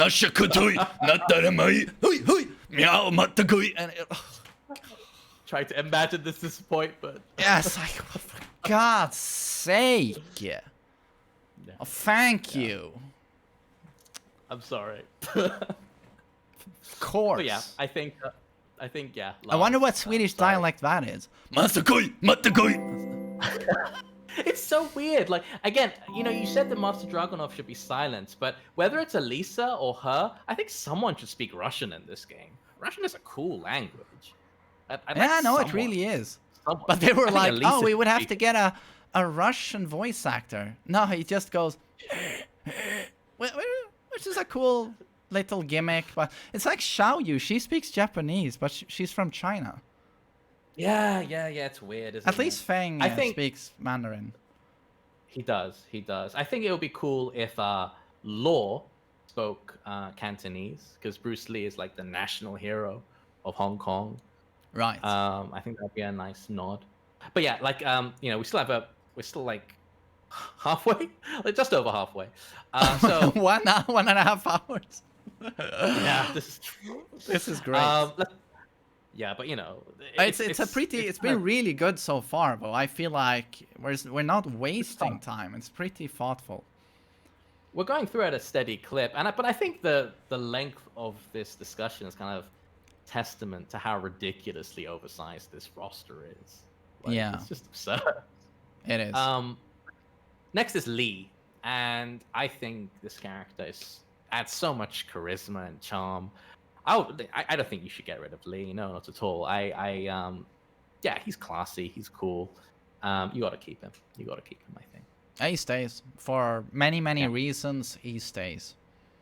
Oh yeah, absolutely. I think that's unquestionable. Unquestionable. I don't think anyone wants Lee to go. Next is Lei, and Lei wasn't initially in the Tekken 7 roster, and the reason for that is that nobody plays this character. He's super technical. He's super hard. He's a bajillion moves. But I think, especially with Suiken's recent performance, it really highlights. Yeah. So this character is so expressive, so cool, and he's really emblematic of what you can do with Tekken's unique movement system. This character could not be in any other fighting game other than Tekken. And even if nobody picks him, he has to stay. He has to stay. I think he's so iconic. And you can't have Law without Lei, I think. Lei is cool. I like how different he is. I like that he's based on Jackie Chan. They've put down so much work into his move lists and all of the different stances. Just the drunken stance alone is very cool. But yeah, they removed him because literally no one plays Lei, but everyone still feels that Lei should be in the game. Everyone was screaming at the developers, add Lei, add Lei, add Lei. So in Season 2, which was not guaranteed, they add Lei. He was not meant to be there in the first place. And then no one plays him still, but everyone's happy he's there in the character select screen. I like that he's so different, but yeah, I actually gotta say that if someone has to be axed and it's hard to fit 30 characters, I'd try and cram him in. Yes. I just think despite the fact that nobody plays him, on the rare occasion that you do see what he's capable of, and you see him flipping and swooning and catapulting everywhere, it's just so cool. It's such a spectacle. Exactly, but when you think about it, can you imagine that a priority over giving Lei one of the spots in the character select screen, they prioritized Katarina, Claudio, Josie. It's like, my God. Yeah, right? Yeah, honestly, it's a little bit like... But okay, no one played him. Again, we were talking earlier about usage metrics, and he goes against the grain here. I think he's got to stay. I think he's got to stay. He's just too iconic. He's too cool, and he's too unique for that matter. So, Leroy, we talked a bit about, bring him back, but really, give proper thought into his move list this time.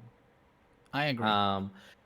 Next is Leo, or Leo, or however you want to pronounce it. And, I think if you have Feng, I don't think you need to have Leo, to be honest with you.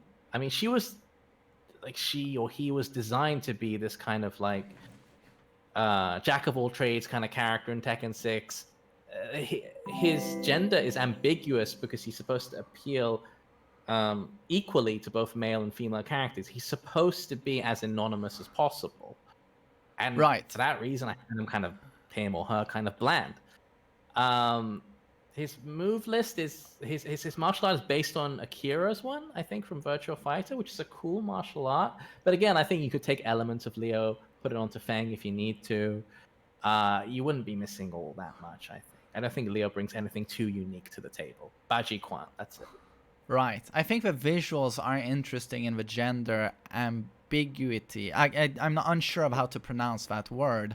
But at least judging by how they are presented in game, I know in Tag 2, I think she was female. It was female. And then in Tekken 7, it's a male in the game. And I find that to be interesting. That's unique. I agree.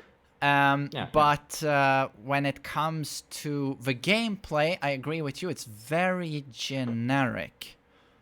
So I feel like the gender ambiguity makes it interesting, but it's like it's a dude, but it doesn't really look like a dude. I like that. But that's as far as it goes in being interesting with me. So that one, I'm a little bit torn. That one. Yeah, the ambiguity is interesting, but I think the direction of the character and that they've tried to make this character appeal to everyone. She's designed to be like an entrance character to Tekken. That's how they presented her in Tekken 6. And there are so many characters like that since then. I think she has more personality than the Tekken 7 newcomers who are also there to fulfill that role. But, you know, if push comes to shove, if someone said, do you have to keep Leo instead of like Lei, for example, I would pick Lei, for sure. Right. I agree with you. Especially if you have Rock Howard, because actually they look very similar. But enough of that. Next is Lily. Lily has such a huge fan base, and she's so popular, and her rivalry with Asuka is so central to the game's image now. My issue with Lily is that... so shit. It's have you seen their character episode endings, or like Lily's ending in Tag 2 and Tekken 6?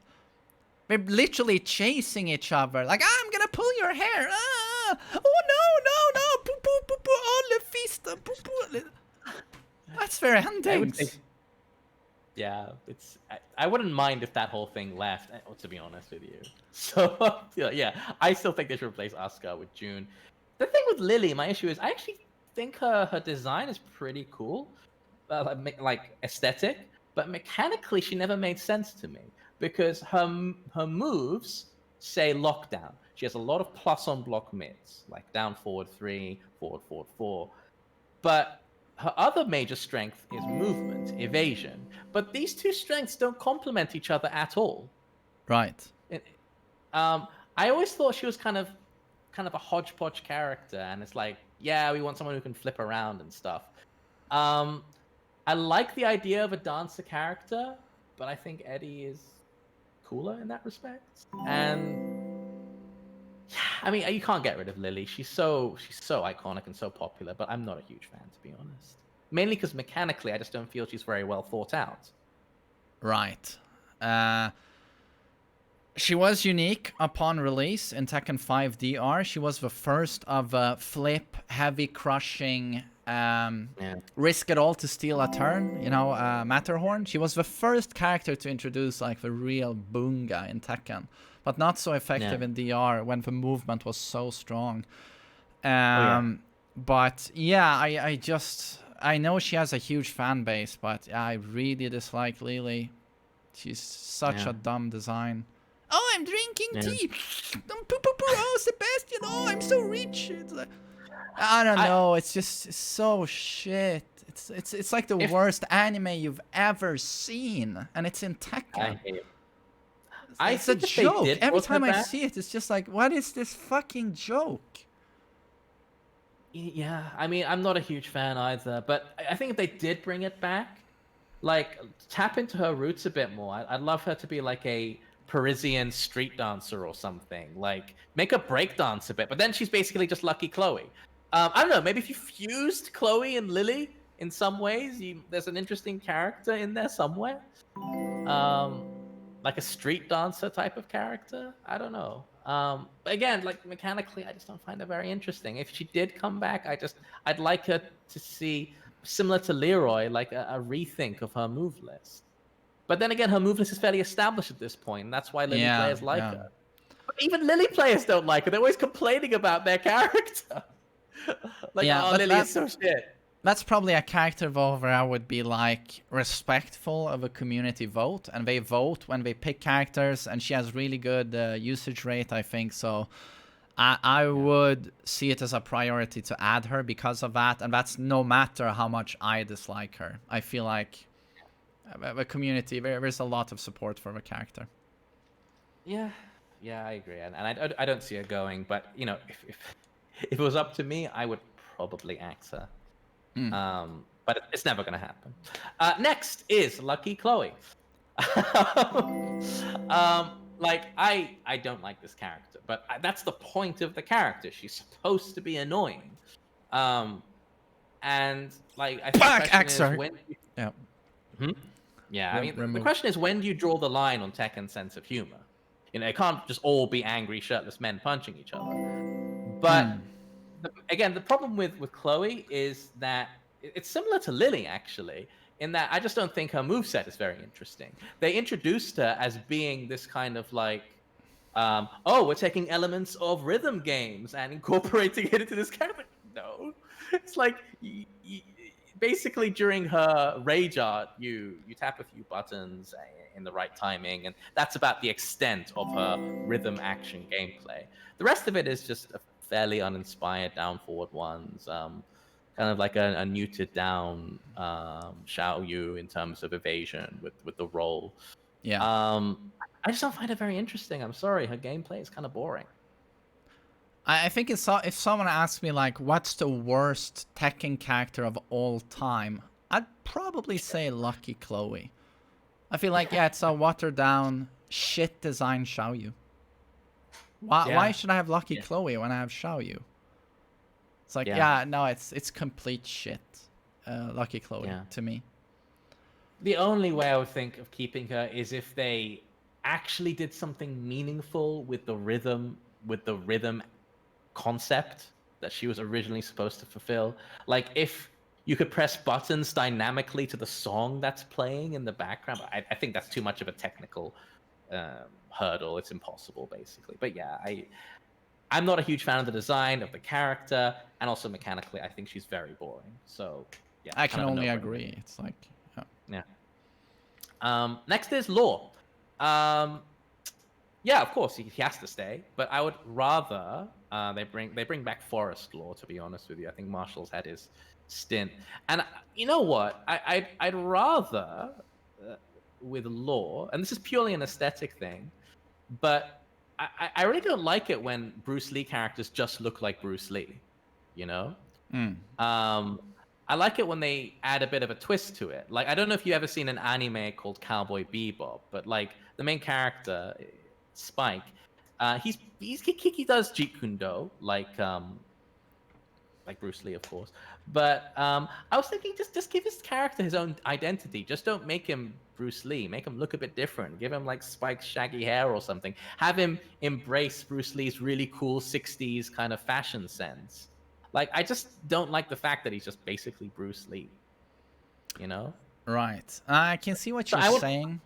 But I would just keep Marshall rather than Forest Law. I'd rather see Marshall Law. Yeah, I think he has a good thing going on with Paul there. It's not amazing, but it's something. I like the mustache. Yeah.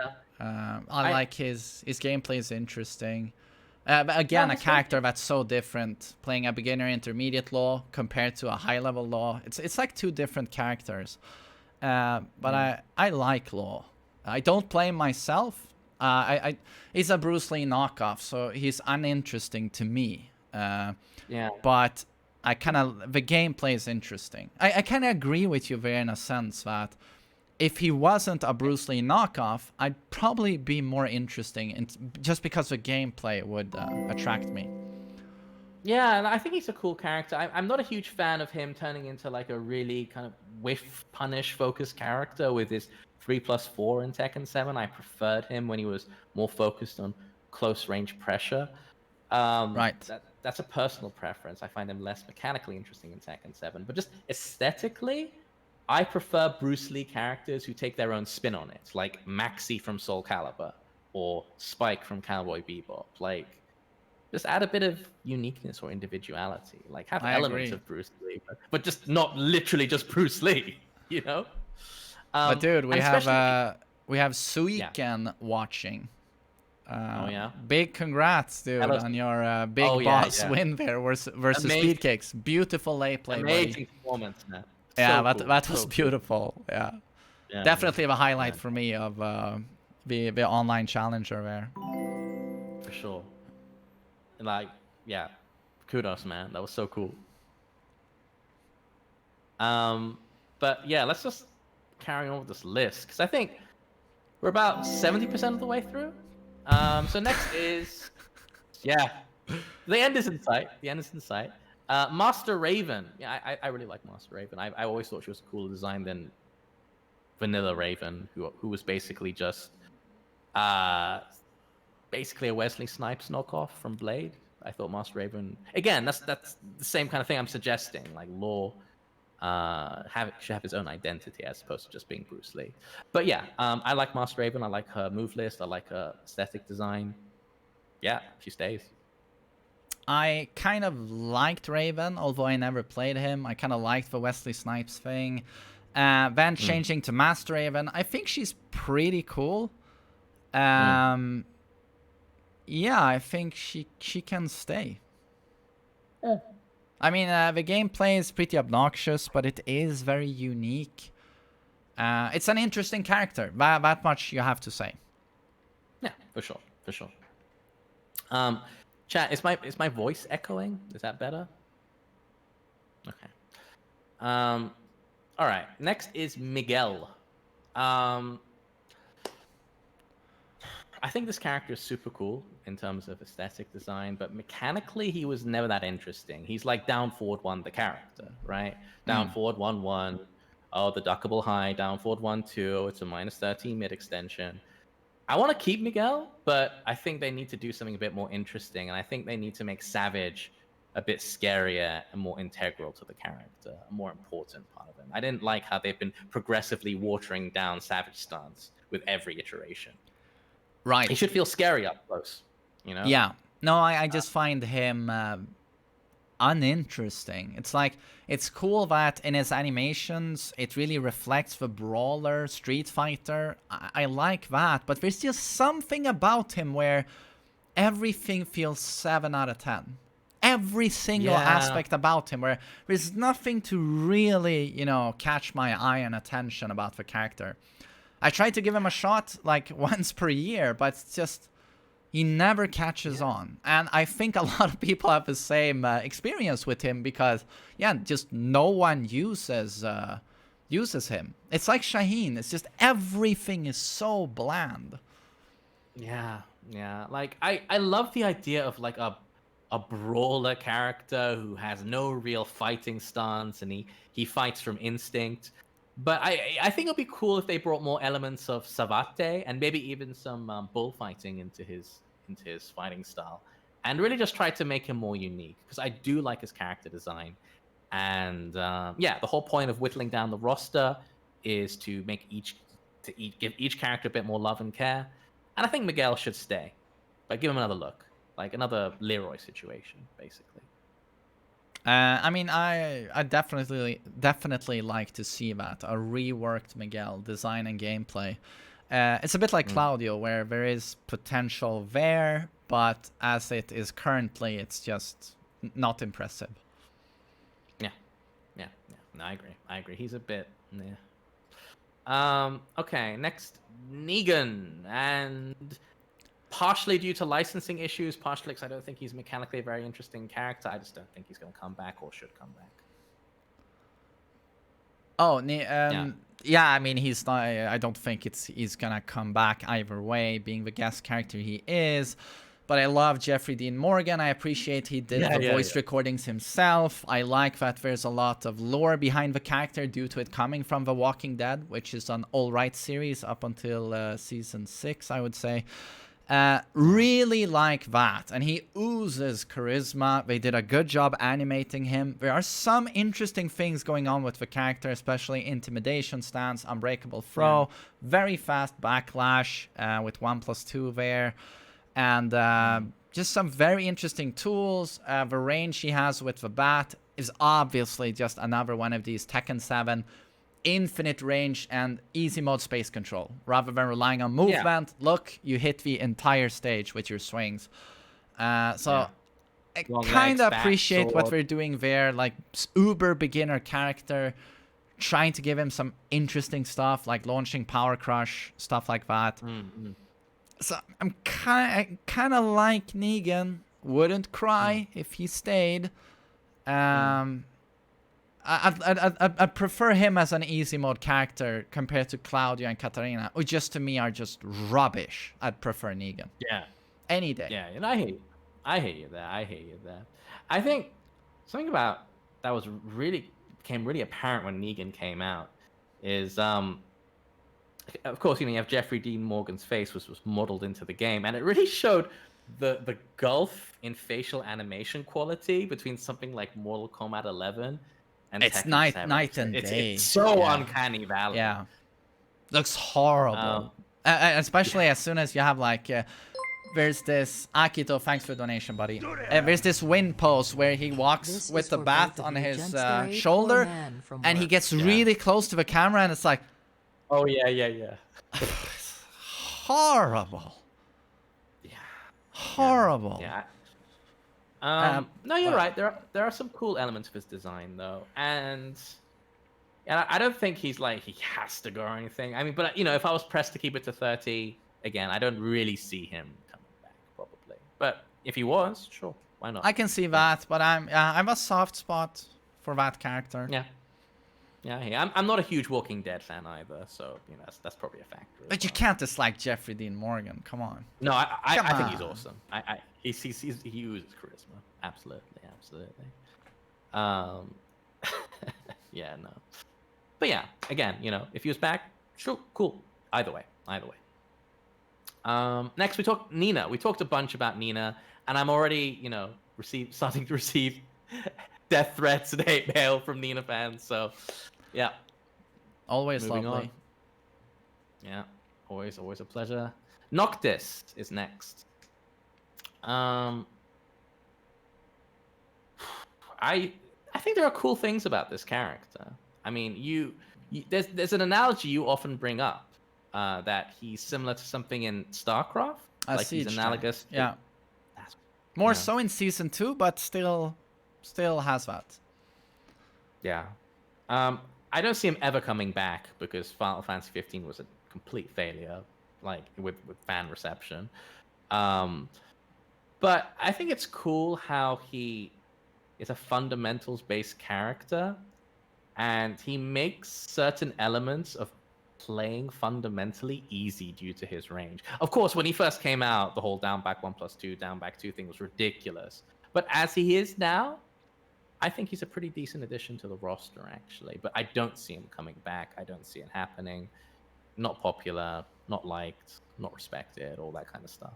Yeah, no, I love how unique he is due to how he works at different ranges. There's no other character like him. Jack used to do that. Still does that, but Noctis really takes it to the extreme with his sword, the broadsword. But he's also, I hate the way he looks. Generic Final Fantasy character, classic emo look. I hate all of that about him, but the gameplay is interesting. It's very unique. But yeah, it's very, very beginner friendly. Very, very beginner friendly. Using that character, you'll beat players who are way above your skill level just because you use that character. But I wouldn't hate someone like Noctis continuing that in Tekken 8. Maybe not Noctis, but give the same character archetype to someone else. Introduce a new sword character. I wouldn't hate it. Yeah, no, I hear you. The things that new players have most difficulty with is not whiffing, and when you have a character that has a sword, it's much harder to whiff because of the range. But I think he's also balanced because he's so bad when it comes to defense in close range. So he also teaches you not to rely on low jabs because he doesn't have a low jab. Exactly. He kind of forces you to learn defense. So I think in some ways, and also the shift break, the forward too, I think it's an interesting way of doing a projectile. because it's not like Akuma where you can just kind of throw it from mid-range. Like once you throw it and it's blocked, you're forced to play close range Tekken. So there are some really interesting ideas with this character. Yeah, and how he's such a hardcore 2D counter. Like Geese doesn't work well at range. I think Akuma has the same problem, and he keeps them away. His forward 2 goes through projectiles. His standing 2 catches all jumps because the initial 2 has such a super high hitbox. So it's interesting in that way as well. But I'd rather see someone else do the sword thing other than him in Tekken 8. I hear you. And I don't see him coming back. You know, Final Fantasy 15 wasn't particularly well received. Next is Paul. Yeah, I mean, he's so iconic, Lord and Paul. You can't have Tekken without Paul. I just wish this is purely an aesthetic thing. I love what they did with him in Tekken 4, especially like the shaggy hair look. I wish they'd go back to that. I want to see a rugged, kind of more naturalistic looking Paul, you know, like not the stupid. I think this thing is really outdated, even if it is iconic to the character. But I think they did it correctly in Tekken 4, where you had the skyscraper Paul with his gi sort of hanging off him. He only had the pants. The upper part of the gi was hanging down, and he had a white T-shirt underneath. And then his second outfit was basically bum Paul or biker Paul with the hair hanging down, and of course a very much more serious take on the character in Tekken 4. And I would love them to go back to that, where he was sort of a bodyguard and then a bouncer, and then he has his rivalry with Kazuya. He beats Ogre. But he thinks it's over, and then Ogre mutates. Jin beats him, and he's very upset about that. And he goes into depression. You know, they did something great with him, and it's just so disheartening to see then Tekken 5, I'm the strongest in the universe, blah, blah, blah, you know, and having a rivalry with Kuma where they talk to each other. And Kuma's like, you're low IQ, Paul, and he outsmarts Paul. And it's just like, fuck you. Go fuck yourself. He has so much potential. He's so iconic. I'd really like if they took Paul seriously again. I agree, and I would love to see a return to the kind of ambiance or kind of general atmosphere, the respect for the characters that Tekken 4 had in Tekken 8. Not everyone has to be a joke character. I can say the same about Law as well. Like I think with Law it's even worse because he's literally based off a real guy. But yeah, like please take him seriously again. I really hate what they've done to him in terms of characterization. In terms of mechanics, I think you talked a bit about him in the video. Like I would like to see him be focused on being a 50-50 character again. I don't know when he turned into a counter hit based character. Right. But for some reason he is now. And that's the optimal way to play Paul, actually, is I think sorry for interrupting you, but I think he's one of the worst examples of this thing they've done where they take a character, you know, who has problems, and then they just do patch jobs, and slowly, incrementally, they patch the weaknesses, and suddenly you have a very, very safe Paul who doesn't need a demo man because his lows now are super effective. Did not used to be that way. They used to be launch punishable, every single one of them. So, yeah, and what did they do to down for 2? And gave him all of these amazing counter tools that are all safe or have really good frames. Didn't used to be that way. So they've really, you know, made Paul an all-round beast. And I'd rather see more contrast there as well. I agree, and I would really like to see a concentrated effort to remove moves like generic down forward 2.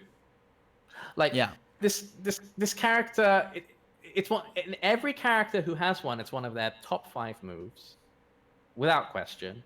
Even on Hwoarang, you know, supposed Taekwondo practitioner. Right. And like when you think of these characters, like when you think of Bruce Lee, you don't think generic right uppercut, but that's a huge part of his game plan. Same with Paul. He would be much more mechanically interesting if his down forward 2 was something else. Something that maybe was more in tune with his game plan, which has classically, traditionally always been 50-50 mix-ups. But it's like that's Um, more testament to down for two and hop kicks, those universal shit tools being very lazy mechanics. Like, oh, yeah. we need some low crush for everyone. Oh, give everyone a hop kick, and it's the same. It's like, why do all of these fighters with different fighting styles all jump and within 15 frames do a high kick? It's like, it's Yeah. lazy. And same with the down for two. It's like, we talked about Hwoarang. He represents Taekwondo. Why does he down for two? And Paul with his judo hybrid, down for two. Jeet Kune Do, down for two. I don't like those generic tools. And especially Paul's being so... Law's down for two is also stupid, but like Paul's, it's like, out of 5,000 moves combined, that move is, what, top 3? Oh yeah, like so the whiff recovery, the high unbelievably dumb. evasion.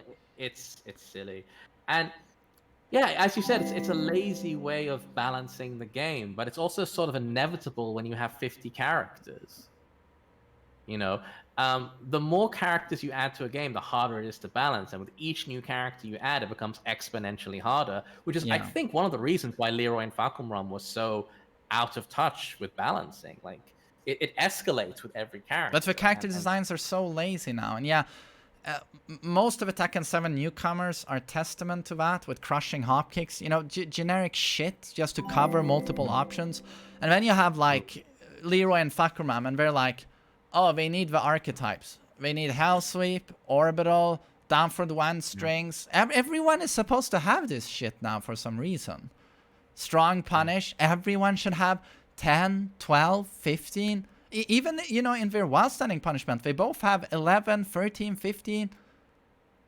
And when you look at it, like, oh, the animations are different, but the characters are the same to like 80%. It's like, stop using these archetypes in Tekken 7. Hop kick, down for two, down for one strings, these, you know, Claudio back one. How many characters have these like homing super moves? Super mids or super highs that cover everything. It's so we don't have to balance. Just give them those moves and they operate pretty much like everyone else. And I think this is intentional, actually, to a degree, because I think it was an interview with Harada I read that they want to make it easier for people to hop around between characters, and I really hate that. I hate it. Hate it. It's so quantity over quality, and I asked on a poll on Twitter recently, would you rather have 60 characters broadly pushing towards homogeneity, or 30 characters who are completely distinct? And I got 90% of people voting on distinct. So I think, but again, you know, inevitably, if Tekken 8 was 30 characters, you're gonna get people complaining. They're like, oh, it's a lesser Tekken 7. They were so lazy. They chopped out a bunch of characters. I mean, it's an easy marketing tool, I think, to say that this has 60 characters, 70 characters, a million strings. But yeah, I mean, we could talk all day about the difference between depth and stuff. Yeah. And those are very distinct things. But I think, I guess, in short, what who's pretty hardcore into Tekken is upset about is that with the last few years, it's more about stuff rather than depth. We still have a lot of depth left, but it's taken a hit, you know, since... especially since Tekken 5, but just going back to Tag 2, you know, it's taken a hit. But Tag 2 obviously had a shitload of problems as well. But I think Tekken 6 maybe is a more fair comparison. Like, when on the topic of depth, I mean, what is depth? It's certainly not like memorizing when to low parry the low in a string or sequence. That's just book learning. Depth is, I would say, kind of emergent gameplay. Right. And this is kind of something that's usually talked about in sandboxes, but like, you can create emergent gameplay from just like a simple set of tools: a jab, a down forward one, a low poke. And then if you tie these together with movement, which is the most expressive, deep part of Tekken, then you start having an actual dynamic between two players trying to outplay each other. That's depth. So you want moves that complement Tekken's system. And the most defining characteristic of Tekken's system is its movement. So if you have moves designed to shut down movement, it's kind of anti-Tekken to me. Exactly. Yeah, basically. But that's the trend, and I really hope it's bucked, and I really hope the trend towards quantity over quality, homogeneity over distinct set archetypes is bucked. But we'll see. I mean, I think it's easier to go for quantity, really. Anyway, let's not get into this rant. We still have a few more characters to go through. Paul, we talked about Paul. Shaheen, talking about generic moves. On the topic of generic moves, like, they were so careful about being sensitive to Arabic and Middle Eastern culture when they designed this guy, and I think he looks cool. But I think if you really wanted to show appreciation to Middle Eastern culture, you could have made this character more interesting, like mechanically. It's like you said, he looks cool. Like, what part about him? I mean, to me, he's a generic, good-looking guy. Yeah. I mean, I think they could have been a bit riskier as well. He is very generic, isn't he? I just like that there's a Middle Eastern representative, and I think it's an important thing to have. But then again, Zafina, I think, is so much more interesting than Shaheen. So if it was a choice between the two, then yeah, for sure, keep Zafina, and maybe have Zafina speak Arabic, for example. Yeah, no, I think Zafina is, I mean, one of the most interesting characters, I think. But yeah, Shaheen, it's like, yeah, just take him out, in my opinion. He's just... Yeah. I struggle to think of anything interesting about Shaheen. Even in his character episode, he's just this hero we all need. I will save... I think he literally says, like, for the good of the world, I will vanquish the evil. No one will suffer on my watch. Justice will be done. And it's like, I hadn't seen that before, but I was like... I just... My jaw dropped to the floor. It was like... Even the writer was ordered to make him as bland as possible. I couldn't believe how unbelievably bland he is from every single point of view imaginable. I thought... I was legitimately wondering if that was satire. Like, it came off as satire. I was expecting to hear like Seinfeld laughing tracks in the background when he was doing that. He's a joke. Yeah. He's a real disappointment, I think, what they're going for. And amazingly enough, he's actually become more interesting since 7.0. 7.0 was just the worst. Like, just 4-1, non-stop, jailing, -2 on block. You could just do 4-1, 4-1, throw the occasional dick jab, and that was his game plan. Super strong, super easy. Yeah. But yeah, I think Shaheen's got to go. I'm sorry. I do actually like elements of this character, but yeah, I think he's going to go. Sergey, we talked a bit about. I mean, I think we both like to see Master Dragunov face off against a Master Raven. I think that'd be a pretty cool dynamic. Yeah. Next is Steve. I mean, I'm a little bit biased here, but yeah. He's so unique. He really brings something completely different to the table. I think you got to keep him. To me, he's one of the absolute greatest fighting game characters of all time. I can't stop speaking highly of Steve's design. They always keep him a bit too strong. He's kind of fine the way he is now, I think. But I would never want to see Tekken without Steve. He's absolutely one of their greatest creations. For sure. You can definitely tell there is a bit of favoritism towards him, but I wonder if that's just because due to his archetype. I mean, counter hit characters tend to be strong because they are innately low risk, high reward. Yeah, but the depth that character goes into, like, it's like comparing with Bruce in Tag 2, counter hit oriented character, or Josie, but so simplistic in comparison to Steve. So I feel like you're very much underselling the character when you say that. Certainly he's counter hit oriented, but in terms of what the character can do and how he does it, it's like, I dare you to name a character with more complexity in terms of approaches you can take in a match and different game plans and how those can intertwine. It's like, it's just incredible to me. that's why I love him, because he's so expressive. You can really play. Like he's good at keep out, he's good at rush down, but he also has very prominent weaknesses, Yeah. which are part of the character, which is always so depressing when someone's like, "Give Steve a 15-frame launcher." No, thank you. No, exactly. I hate that sort of stuff. Give him an unseeable knockdown low for 50-50. Give him, yeah, exactly. Buff a punishment, and you're like, why not? shut the fuck up. Yeah, yeah. I think that the worst call they made with him recently is his new rage drive. I think that's dumb, to be honest with you. But I guess it's in tune with other dumb rage drives. It's probably the best rage drive in the game. Oh yeah. I didn't think he needed it. Yeah, I always feel a bit dirty when I use it, but hey, Tekken 7. Next is Ling, and this character is, let's be real here, she's so annoying to play against, but that's the whole point of the character. She's supposed to be a test of your patience. Exactly. And I can't imagine Tekken without her at this point.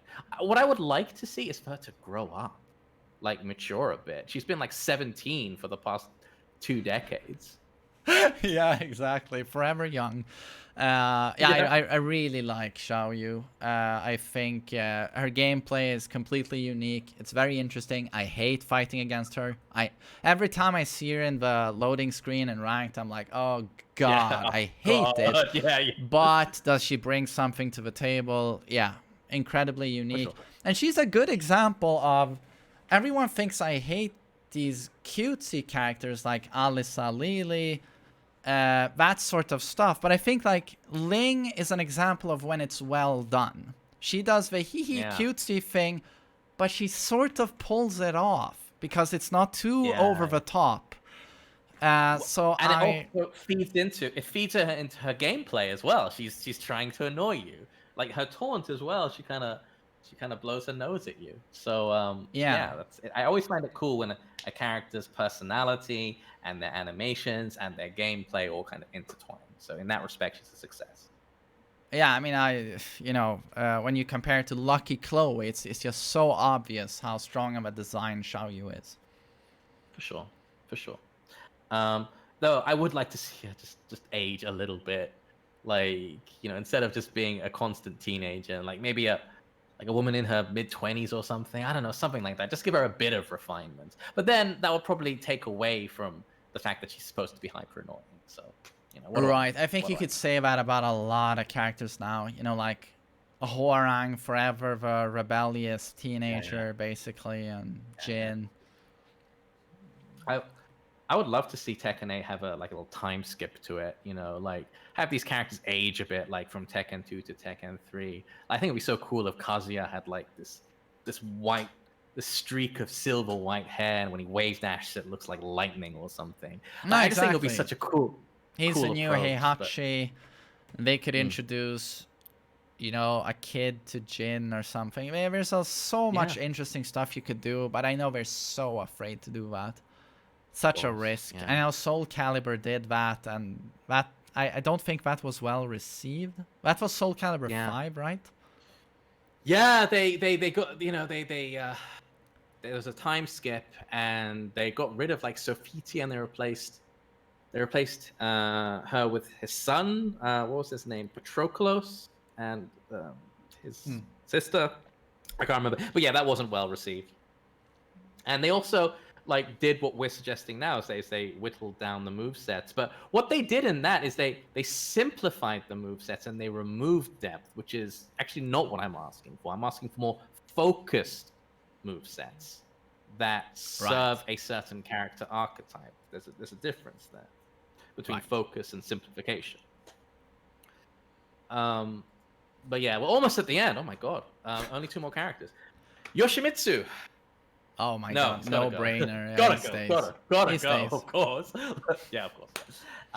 Yoshimitsu is so integral to Tekken. I think the only kind of controversial idea I might throw out there is if maybe they quote unquote replaced Yoshimitsu with Kunimitsu for story reasons, and Kunimitsu wields the sword, and she basically has Yoshimitsu's moveset, but it's Kunimitsu.